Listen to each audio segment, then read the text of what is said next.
अरे रानी, तुम सांवली, ऊपर से यह काली साड़ी, वो अच्छी दिखेगी क्या तुम्हारे ऊपर? पहले ही तुम्हारे रंग को देखकर लोग ताना मारते हैं। पूरब रानी को बोला, देखो ना पूरब, मैं बोलती तो कहती, सास बोलती रहती है हमेशा, ऐसा लगता है जैसे कौवे को काला टीका लगाया हो। पति और सास का बोलना सुनकर जरा उदास हो गई। वो काली नहीं थी, कृष्णवर्णी और रानी नाक नक्शे में अच्छी थी, पर पति और सास कलर को लेकर रानी को हमेशा ताना मारते थे। क्या करेगा वो भी? वह गोरा और रानी कृष्णवर्णीय। लोगों का क्या, वो तो नाम रखने में पीएचडी होते हैं। ब्लैक और व्हाइट जोड़ी बोलते थे दोनों को। पूरब का मन वैसे साफ था।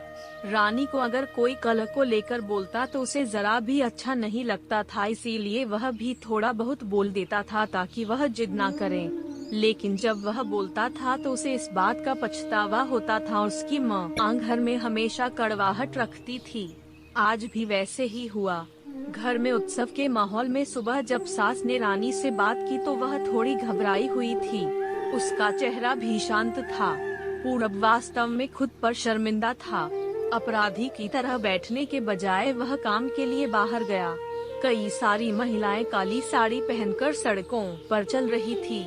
सभी ही गोरी थी ऐसा नहीं था, लेकिन उन पर वह काली साड़ी अच्छी लग रही थी। पूरब काम की जगह पर गया।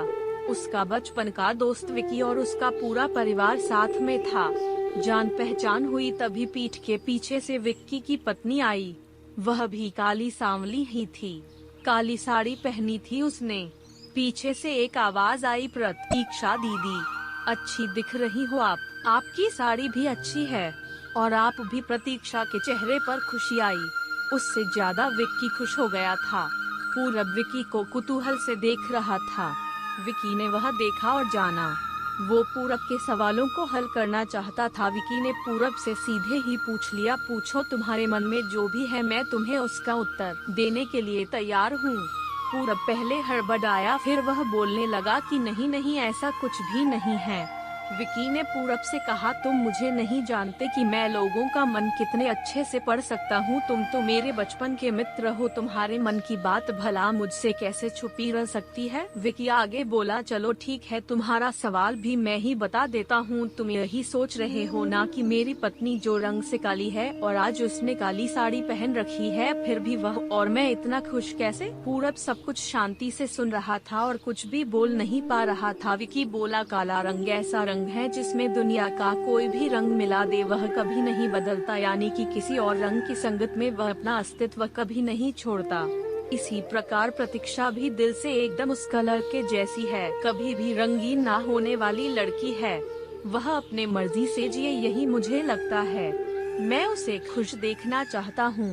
लोगों का क्या, वह तो बैठे ही है बुरा भला बोलने के लिए।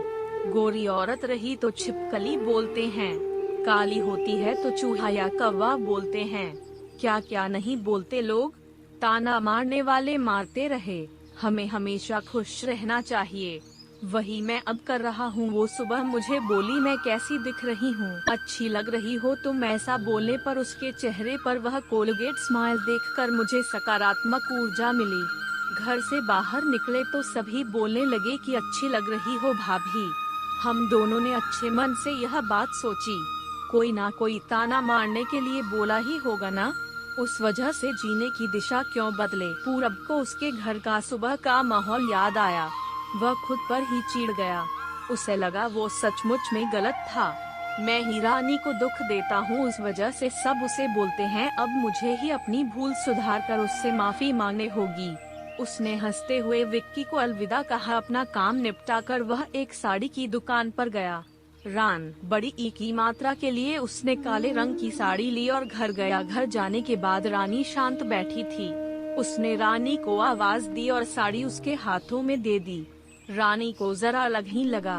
उसने प्रश्नार्थक नजरों से पूरब की ओर देखा। उसने बॉक्स खोलकर देखा तो काले रंग की साड़ी थी। रानी, मैं लाया हूँ तुम्हारे लिए यह साड़ी, आज पहन के दिखाओ कैसी दिखती हो तुम।